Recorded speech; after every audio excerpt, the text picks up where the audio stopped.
Hey guys, welcome back to my YouTube channel. Today I'll be speaking to you about life after college. By the tone in my voice, you could already tell where this is going, and if you can't tell, it's horrible.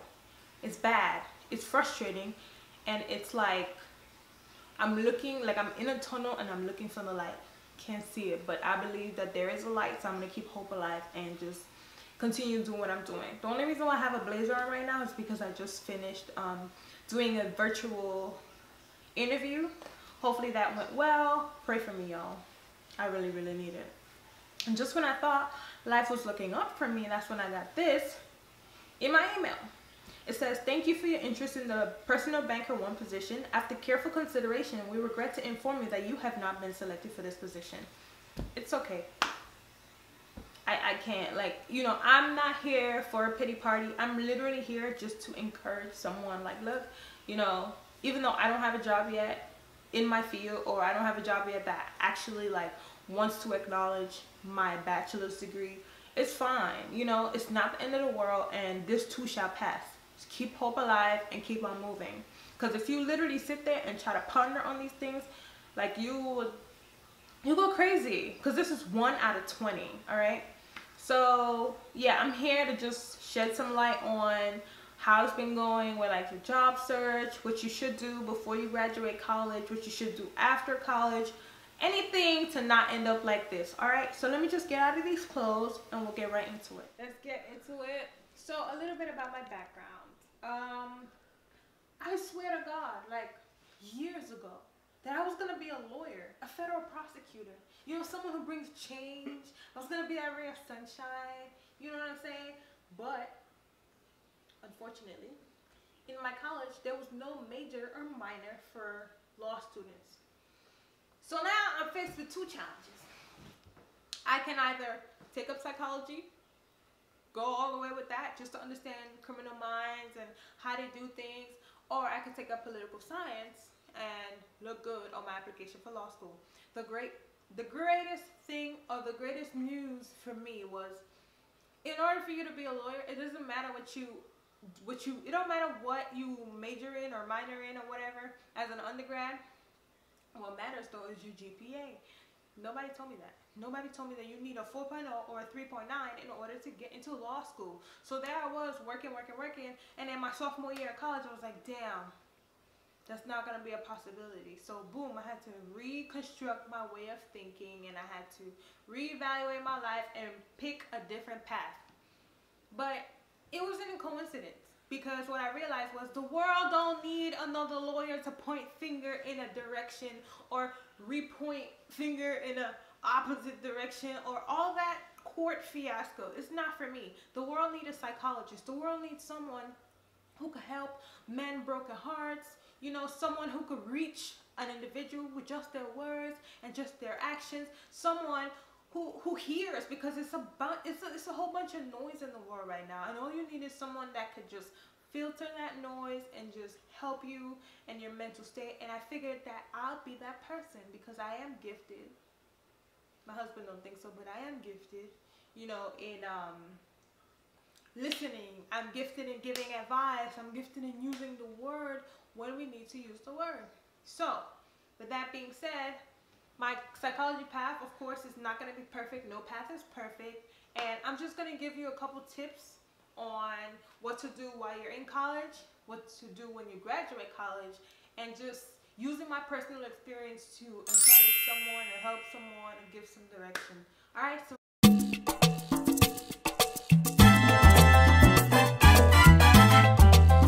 point number 1. So I have written in my notes that in college, instead of worrying about money, worry about getting experience, because you're gonna need a lot of it. What I mean by that, okay, so in my experience, I was going to school full-time and I was also working full-time. Was I working in the field of psychology? Absolutely not. I was working in retail and in a sales environment.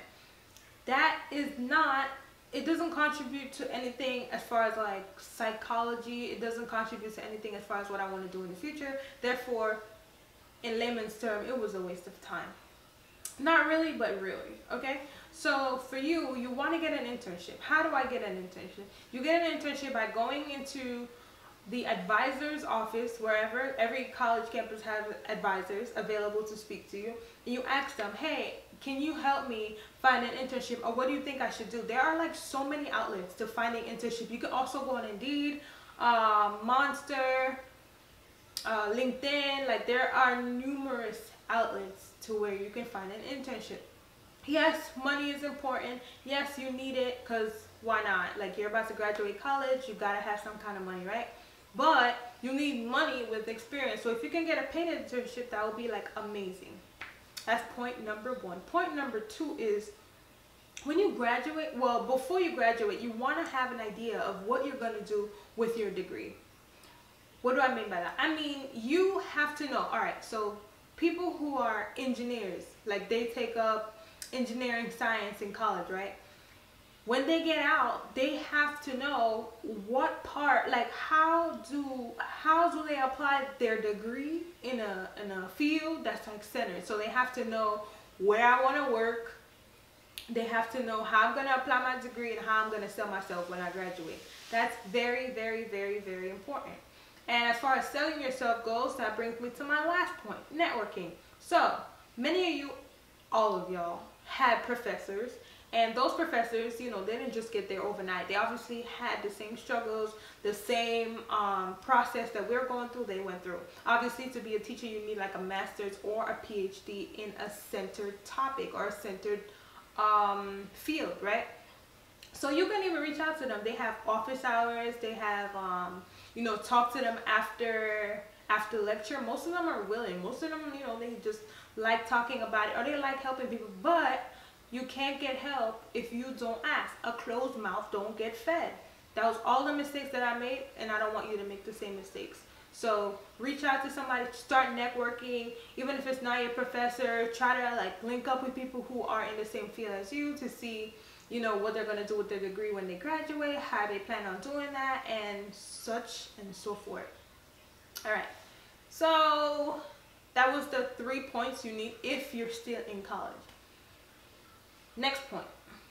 When you graduate, I'm looking at my notes right now. When you graduate, right?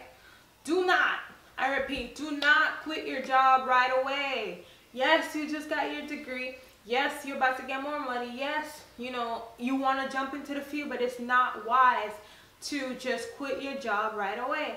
And quitting your job literally intertwines with leaving your mother's house. Stay for a while. Relax. Let them handle it. They ask you for $50 to pay something in the house or whatever. Even if it's hard as hell coming out of your pocket, just do it. Okay? Nike, just do it. Why am I telling you not to leave your mother's house? That's like the number one thing. That's the goal, blah, blah. I get it. I completely understand. But what you don't understand is you're literally leaving everything to jump into an unknown territory. With that being said, you definitely need a flashlight to navigate an unknown territory, because it's really dark. It's dark when you leave your mother's house, and you know you gotta worry about getting money, but then you also want to get into your field, but then a lot of people aren't accepting you when you apply for a job because you don't have the experience that you need, and it's a whole situation that you don't want to get yourself in. You don't want to get stuck. So please take your time and do not quit your job, and don't leave your mom's house. That's number one. Point number two, apply to a centered company, right? Look for the company that you want to work for. Go in there from time to time. Well, first apply, like I said. Go in there from time to time. Try to see if you can find someone you can make friends with, or find someone that you can talk to in regards to the position that you're interested in. Yes, it means sucking up your pride another time. I understand. Oh my God, I did the work. I bust my butt in college. I don't understand why it's not working out for me. This is ridiculous. Are you kidding me? Like, it's just a whole bunch of thought. But listen, sweetie, you want it. They already have it, and at the end of the day, it's you. You know what I'm saying? So just swallow your pride and go out to the company that you apply for, that you want to work at, and send your application and make a friend. Okay? Point numero tres. Point number 3. While you wait, apply to other places. Obviously, if you just finished graduating college, you want to get paid for the time that you already put in. As far as I go, like I said, I was going to school full time. I also worked full time, and I became a manager like my last year. So it was a lot for me. You know what I'm saying? And I want to get paid. I feel like I did my dues. I worked hard in school. That's what they told me that I was supposed to do. And where is the coins coming from? Apply other places. Okay? And I know I'm not preaching to the choir, or I'm not like preaching and not taking my own advice, because in the beginning of the video, I told you guys that I just got rejected for the personal banker position at Frost Bank. It's okay. Like I said, it was like 1 out of 20, you know, putting it in a bracket, and it's okay. Like, rejection is just, it's part of the process. All I'm saying is just don't give up, you know what I'm saying? But do apply other places. All right. Point number 4, look for alternatives. Yep, look for alternatives. I know. Oh my God, it's really, really, really depressing, right? I know, for sure. How the heck am I gonna apply a damn finance degree working at the hospital? Or how the hell am I gonna apply a psychology degree working at the bank? Or like working, I don't know, as a nanny? Like, it doesn't make sense. But just look for alternatives. Try to see like if there's another path you could take that will still give you the same destination. A good place to look for what path you should take is Zippia. They give you like this career research where you can type in the major that you have or the degree that you have, and it shows you like a set of different career paths that you can take, and it tells you from like beginning to ending. And that's a very, very important outlet that you should check out. All right, point number 5. You are not the scum of the earth. Just keep being patient, pray, and persist. All right.